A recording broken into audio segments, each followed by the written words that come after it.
Assalamualaikum warahmatullahi taala wabarakatuh. Selamat pagi dan salam madani. Selamat datang ke Rurai Rumah Kapena di bilik kenanga WTC ini. Dan kita sekarang bersiaran di Studio Bayan TV Kapena. Kita hari ini hari yang ke-6 Pesta Buku Antarabangsa Kuala Lumpur 2025. Pesta Buku yang ke-42. Dan pagi ini kita semua amat bertuah um, kita tampilkan jauh dari Pahang um, Ketua Satu Dewan Persatuan Melayu Pahang, Datuk Profesor Emeritus Dr. Muhammad Mansur Abdullah. Selamat datang Datuk ke Studio Bayan TV Gapena. Jadi bila Datuk sampai ke sini? Semalam, Semalam ya. 3 hari semalam. Jadi Datuk telah lama memimpin Gapena dan kita baru saja pulang daripada Kuantan untuk menghadiri sambutan ke-69 itu ulang tahun pertubuhan DPMP. Maknanya sudah lama DPMP ini ditubuhkan sebelum merdeka lagi lah. Dan seperti kita tahu, Pahang dan DPMP telah melahirkan ramai penulis-penulis dan sastrawan, dan yang paling yang kita kenal adalah Christmas dari Pahang, ya. Dan itu sastrawan negara Christmas, dan kita juga ada Pak Sako. Jadi boleh saya tahu Datuk, apakah inisiatif DPMP bagi membentuk generasi muda ni, penulis muda dalam DAPMP itu? Terima kasih Saudara Osman. DPMP ini adalah merupakan tadi sudah 69 tahun ya bersama-sama dengan Gapena. Saya diamanahkan untuk menjaga legasi oleh Sahmat Malaya ataupun Syed Ahmad bin Syed Abdullah. Orang penubuh apa ni Persatuan Dewan Persuratan Melayu Pahang pada 17 hari bulan Mei tahun 1957. Jadi sebagai menjaga amanah tadi, saya cuba sedaya upaya dalam keadaan yang begitu kata tunggal langgang pun, saya cuba menghidupkan. Alhamdulillah. Cuma satu masalah yang dihadapi oleh DPMP ialah nak mendapatkan muka-muka baru. Agak payah kerana mereka tak melihat bahawa sastra ini sebagai satu input yang boleh mendatangkan pendapatan. Jadi apa saya buat? Saya adakan Dewan Persyaratan Melayu Pahang saja ada kawasan mengikut daerah-daerah. Ya. Pahang ya. Kawasan Kuantan, kawasan Pekan, kawasan Temeloh, kawasan Lepis, kawasan Jelantut. Jadi untuk nak membanyakkan, tak cukup juga. Kebanyakan daerah-daerah tu yang hidup segan mati tak mau. Maknanya sudah ada tapi tidak aktif. Akhirnya saya buat satu lagi. 2 tahun yang lepas kita tubuhkan pula sayap Dewan Persyaratan Melayu. Sayap ni terdiri daripada pelajar-pelajar universiti. Jadikan dia sayap kepada Dewan Persyaratan Melayu Pahang. DPMP pusat. Muda lah maknanya. Muda ya. Anak-anak muda. 20 tahun, 17 tahun, 18 tahun kan. Ada 4 lah. Kebetulannya UMP, Universiti Kipsas. Lepas tu universiti, ada satu lagi universiti Yayasan Faham. Bisa faham. Dan yang keempatnya, apa nama? Community, college, College community. bukan college apa man? College metroklasi. College Itu dia, metroklasi. college Okey. metroklasi. Oh, yang tadi Universiti KYP lah yang Yayasan Ah, Pahang tu. ya. Ya, okey. Jadi itulah harapan kami. Ya. Kita didik daripada, kita pupuk daripada masih belajar. Tahun depan dia akan keluar, sama ada dia masuk ke universiti ke tak masuk universiti, kita akan panggil dia untuk menjadi ahli lah, untuk menyambung. Kira ini maknanya satu inisiatif oleh DPMP lah Ya. untuk membina pelapis lah, Ya. pelapis masa depan DPMP lah. Jadi kalau kita lihat penulis-penulis sekarang ni, kebanyakan adalah penulis-penulis lama, dan jadi kita penulis-penulis baru kebanyakannya penulis yang muda ni sangat mesra dengan digital. Ya. Jadi dalam DPMP sendiri, cabaran-cabaran penulis-penulis DPMP ataupun penulis Pahang lah dalam era digital ni tu. Yang takutkan apa tu era digital ni ialah orang seperti saya. Generasi lama. Puak-puak otai ni. Ya. Sebab kita tak pandai. Ya. Kita jumpa benda ni umur dah 70 tahun ataupun 60 tahun. Bagi saya rasa orang yang umur belasan ataupun kanak-kanak, mereka sera dengan gadgetnya dan sebagainya. Peranti-peranti lah. Ya. Jadi apa yang kita harapkan, Dewan Persatuan Melayu Pahang mengharapkan penulis mudanya supaya dia jangan takut. Jangan takut kepada dalam digital ni. Contohnya yang paling mudah sekali kita ambil contoh ialah dengan adanya apa tu ya, semua maklumat terbuka luas. Jadi buka tu ni. Jadi bagi orang-orang yang seperti kami ni, mula dah rasa tergugat kerana tak ada rahsia dah. Ramai ada didapati kalau tanya di setengah-setengah universiti, ada pelajar-pelajar dia yang buat tesis free daripada layar ni. Maknanya sekarang ni kita ada Menghadapi apa yang dipanggil AI ataupun itu kedua. Itu yang kedua. Jadi oleh kerana saudara kata tadi, itu yang pertama ya. Dari satu. Belum habis lagi masalah itu, kita takut datang pula masalah baru AI. Di mana kita kata sistem komputer melalui apa tu digital ni boleh mencipta sesuatu bagaimana yang manusia buat. Yang karya kreatif ni Karya kreatif ni boleh buat lagu, buat nyanyian, buat apa tu cipta saja, novel dan sebagainya. Jadi makin bertambah takut bagi orang-orang seperti kami. Sebab kita menghasilkan berdasarkan kepada keadaan lama. Cara lama lah. Cara lama. Sedangkan orang ni sudah advance. Dah ke hadapan sekali melalui digital lah ni. Kita baru nak siap satu novel misalnya. Dia dah siap 2-3 novel dah. Jadi itu yang merasakan kita macam rasa terancam. Tapi saya bagi tahu kepada penulis-penulis muda, jangan anggapkan dia itu sebagai threat ataupun ancaman. Anggap dia sebagai opportunity. Ruang. Masa awak ni yang benda ni ada, jadi gunakan benda ni sebagai peluang awak. Bagi kami ni dia tak ada peluang dah. Nak belajar balik semula itu payah. Apa yang saya dapati, mengapa saya katakan apa tu penulis-penulis muda harus tahu.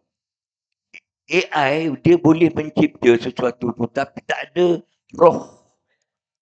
Dia tak ada sentimen. Dia tak ada emosi. Nampak? Dalam ciptaan tu ya. Dia hanya ada sebagai orang kata dasar je. Ya. Jadi sedangkan kita nak menghasilkan seni. Seni itu estetikanya tu itulah dia. Jadi tapi ya. oleh kerana benda ni ada, jadi penulis-penulis muda harus pandai mengubah ataupun menokok tambah supaya dia lebih jadi murni. Tapi bagi saya mungkin ancaman-ancaman ini lebih kepada generasi lama lah. Jadi kalau generasi baru, generasi muda, mereka telah membesar dalam era digital. Jadi mungkin tidak ada masalah. Cuma ancamannya yang sangat dirasakan oleh generasi penulis lama lah, generasi kita lah. Yang masih lagi Menghasilkan puisi secara masih lagi menghasilkan karya. menghasilkan karya. Dia berkata, kita kata apa nama ni? Veteran lah. Penulis-penulis veteran. Jadi dia sendiri rasa. Jadi saya bagi di sini saya cuba membagi semangat supaya jangan anggapkan apa nama cabaran-cabaran itu sebagai halangan, ancaman, tapi jadikan dia itu sebagai peluang, opportunity. Jadi kerana bagi pelajar-pelajar muda ataupun anak-anak muda, terutama pelajar-pelajar, mereka dah biasa. Walaupun dalam biasa, mereka tak tahu bahawa digital itu boleh dijadikan alat untuk mencari nafkah. Ya. Itu yang kita bagi pihak orang tua macam kita tadi yang takut tadi, kita cuba bagi semangat. Bagi galakan dan semangatlah kepada. Contohnya melalui digital, Ipin dan Upin menjadi satu idola sampai ke Indonesia. Malahan orang Indonesia puja bukan main hasil kita. Mengapa? Ada sebab. Sebabnya Upin dan Ipin itu bukan semata-mata cerita. Tengok ya. Dia ada membawa budaya Melayu. Kita tengok situ rukun damai antara bangsa-bangsa Bengali, Melayu, Cina. Akhirnya oleh kerana orang Indonesia minat, ada pula satu lagi watak Indonesia kan? Ya, betul.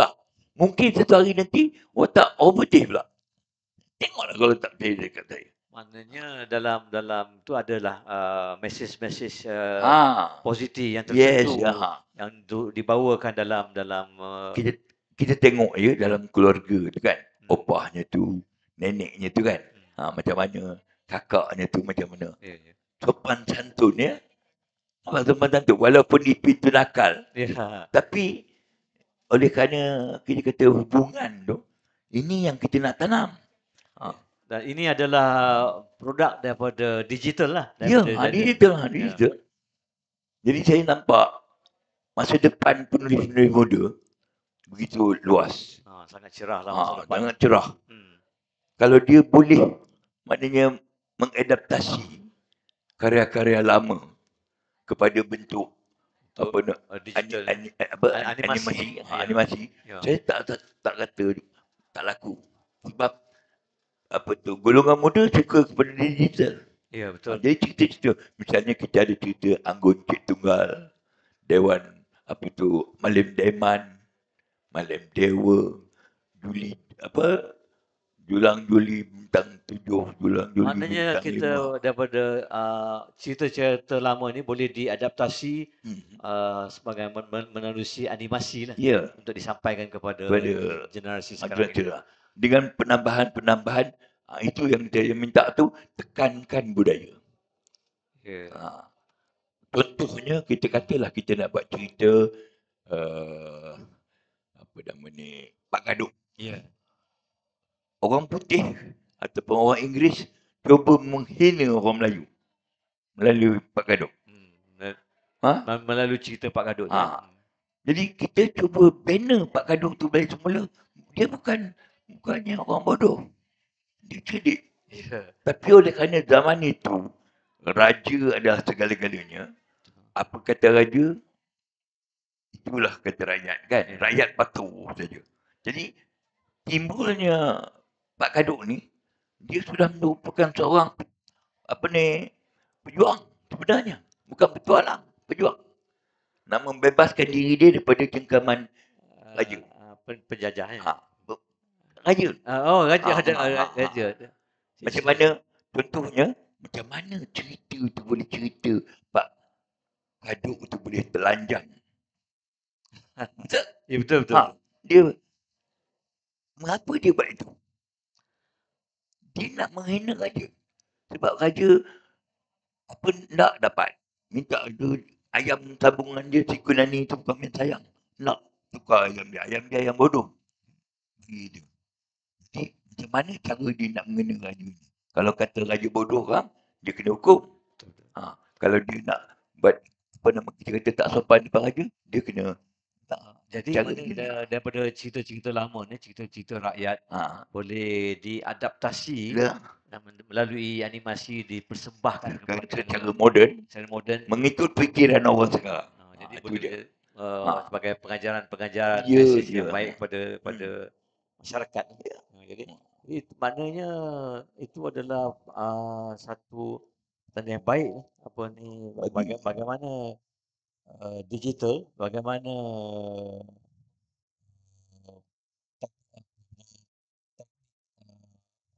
lama boleh disembahkan dengan cara baru dengan cara animasi. Ya. Boleh senang diterima oleh masyarakat sekarang dan terutamanya anak-anak muda lah. Kita contoh yang paling mudah sekali lah. Orang Melayu silat. Silat orang Melayu silat biasa je. Tapi kita tengok Cina, silat dia ada macam bom, kelopong. Sekarang orang Melayu dah buat dah. Nampak? Melalui apa nama ni? Digital lah. Dah. Jadi berarti bertahap itu. Kalau kita lihat apa ni, tahu satu filem filem Mat Kilau tu, bagaimana digital tu memainkan peranan untuk mempersembahkan cerita tu dalam bentuk moden, dalam bentuk baru, dalam bentuk drama. drama. Bukan bentuk sejarah. Ya. Orang komplain, apa ni Mat Kilau pula ini? Mat Kilau begini, itu sejarah. Ini yang ditaparkan ni ialah filem. Begitu juga orang putih buat cerita Ben-Hur. Ben-Hur yang sebenar bukan macam itu. Ten Commandments. Bukan itu.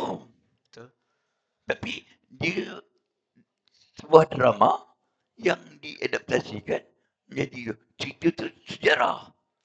Cumanya cerita-cerita lama apa cerita-cerita rakyat ni bila diadaptasi dan dipersembahkan melalui digital, ia akan lebih diterima, lebih dapat diterima oleh masyarakat moden. Itu yang kita harapkan. Saya cukup positif lah mengatakan bahawa kalau orang kata tak boleh cari makan, bohong. Upin dan Ipin tu dah milenial tau. Ya, betul. Dia sangat popular di Indonesia. Betul. Dari satu segi tu apa ni bagaimanakah penerimaan penulis-penulis lah muda, penulis lama dari DPMP, macam mana mereka melihat apa ni digital ini kepada mereka menghasilkan karya-karya? Ratanya boleh saya katakanlah macam saya, Rahman dan sebagainya merasa tercabarlah. Pasal kita orang lama, order lama, tercabar. Tapi walaupun tercabar, jangan kita anggapkan itu sebagai rintangan. Tercabar, bagaimana kita nak lari daripada cabaran itu, kita jadikan peluang. Tapi dah lambat dah bagi kami ni nak belajar. Tapi sebenarnya bukan nak kata terlambat, masih boleh boleh belajar lagi. Cuma mungkin usaha tu agak payah sikit lah. Bagi lebih baik kita galakkan generasi muda. Itu yang saya nak sebutkan di sini ialah kita sebagai orang lama ni menggalakkan generasi muda jangan takut dengan cabaran-cabaran itu. Pasal kita tak tak boleh takutlah pasal dia berada di bersama-sama kita. Ya, betul. Kalau tidak kita akan ketinggalan lah. Ketinggalan, Ya, akan betul. ketinggalan ya. Bukan saja ketinggalan, kita rugi. Oh, ya. Rugi. Peluang itu. Peluang ini saya cakap tentang peluang. Okay. Masa saya dulu, kenapa tak ada benda? Tak ada. Masa kami dulu dah ada benda. Buah novel senang-senang aja. Jadi Betul. jadi kita tak dapat peluang. Sekarang anak-anak kita lah yang kita harapkan meneruskan Terima kasih. InsyaAllah kalau saya panjang hayat lah Ya. saya ni menanggung saya dengan Cik Rahman ni lah katakan orang yang paling tua lah. Ya, betul. Golongan kami ni dah tak ada dah. Dah ada Pak Zek, dah tak ada. Abah dah tak ada. Ramai lagi lah yang dah pergi. Jadi tinggal kami saja. Kami pun tak cari dua lagi, tak tahu lagi. Jadi inilah yang kita nak pupuk pada generasi baru ni supaya dia menerima amanah kita ni pula. Macam mana saya menerima amanah ni, saya nak beri amanah kepada mereka. Jadi bagaimanakah generasi muda sekarang ini? Saya fahamkan ramai penulis-penulis muda dari ahli DPMP yang telah mula menghasilkan banyak karya. Jadi macam mana cabaran-cabaran boleh oleh penulis muda ni dalam menghasilkan karya-karya kreatif? Selain daripada kami mengadakan seminar-seminar, kami juga mengadakan bengkel. Bengkel yang saya rasa tak tahulah, mungkin ada persatuan yang buat, tapi rasanya bolehlah kita mengangkat bakul sendiri. Kita buat satu seminar yang kita panggilkan incubator. Mana setiap kali kita buat bengkel, ada hasil. Ada hasil je. Sebab sebelum pergi bengkel, mereka mesti ada bawa hasil dah. Dalam bengkel tu nanti, selain daripada kita terangkan itu, kita juga melihat benda itu dan membetulkan. Mana mereka membawa manuskrip yang sedia. Sehingga ini saya berjaya. Saya berjaya, apa yang saya buat dengan keberakan-rakan negeri dapat menghasilkan. Sehingga kan kita sendiri tak sempat masa untuk nak saya nak menolong mereka. Contohnya yang akan diluncurkan petang ni 9 hasil. Kami dapat 21 manuskrip. Sedangkan duit yang kita ada untuk 9 saja. Jadi di antara ramai-ramai itu, seorang daripadanya ialah kita punya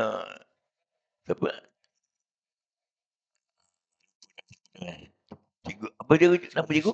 Siti Rubiah. Siti. Okey. Salah seorang daripadanya dapat peluang. Setelah kita pilih, tapi betul. Kamu baca, tolak sini, kita beri orang ni baca. Udah kita pilih, kita kata, yang ini boleh. Yang boleh kita ketepikan. Jadi 9 saja yang boleh. Beritahu pada penulis-penulis itu, bukan maknanya kita tak terbitkan. Oleh kerana kesempitan kewangan. Kalau kita ada wang lagi, insyaAllah kita terbitkan. Maknanya akan diterbitkan kemudian. Jadi bagi prioriti kepada orang yang kita terpilih. Jadi akhirnya Datuk, saya nak tanya Datuk, apakah harapan Datuk untuk membina, memeriahkan lagi DPMP dengan penulis-penulis muda ini lebih banyak lagi karya? Saya melihat dari segi karya, saya tak heran. Sebab contohnya Abdullah Husaini, yang kita bagi suntik sikit saja, sudah boleh. Zulaika, Adam. Kita bagi suntik sikit saja, boleh dah. Masa-masa itu dah boleh. Boleh lah anak-anak. Dia dah ada. Dia dah ada, kita tinggal pupuk ya. Yang takutnya ialah pentadbiran. pentadbiran ya. Yang saya risaukan pentadbiran. Kerana DPMP takkan maju ke depan kalau pentadbirannya lemah. Itu saja. So dalam usaha tu macam Datuk dah beritahu tadi, maknanya Ha, sebenarnya sudah ada inisiatif ha, oleh pihak DPMP ya. untuk membina pelapis-pelapis daripada generasi muda lah. Kita nak berikan satu pandangan pada mereka bahawa tanggungjawab persatuan ini penting. Bukan untuk diri sendiri. Betul.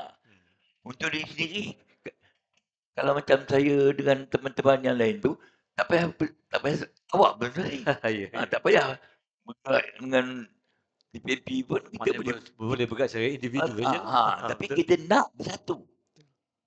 Kita boleh, kalau dalam satu ni kita ada persatuan, kita boleh bergerak serentak. Itu yang seronoknya. Betul. Dulu, satu ketika, kami dulu bergerak serentak. Baharudin Sidi. Ya? Ya. Lepas tu siapa lagi? Zubari Ahmad. Siapa lagi? Mana ada? Saya pun ada lagi. Ada lagi 2-3 orang lagi. Rahman Sani. Arman Sani. Masih lagi tempat. Lepas tu Baharudin Jerantut. Orang Raub. Baharudin. Jadi macam satu, padahal mereka Raub dan tapi serentak. Jadi kalau boleh dapat macam tu, insyaAllah teruskan. Jadi maknanya apa tu, dari DPMP memang meneruskanlah usaha-usaha tu. InsyaAllah. Okey. Jadi kita sudah sampai penghujung wawancara ini. Terima kasih kepada Datuk Profesor Emeritus Dr. Muhammad Mansur Abdullah, Ketua 1 Dewan Persatuan Melayu Pahang, datang jauh dari Kuantan. Memang kita menghargainya. Dan untuk anda di luar sana, petang ini Gapena akan melancarkan 100 judul penulis-penulis Gapena jam 4 petang di pentas utama di WTC ini. Sekian. Wassalamualaikum 9 warahmatullahi dapadanya daripada DP. wabarakatuh. Waalaikumsalam warahmatullahi wabarakatuh. Terima kasih. Salam.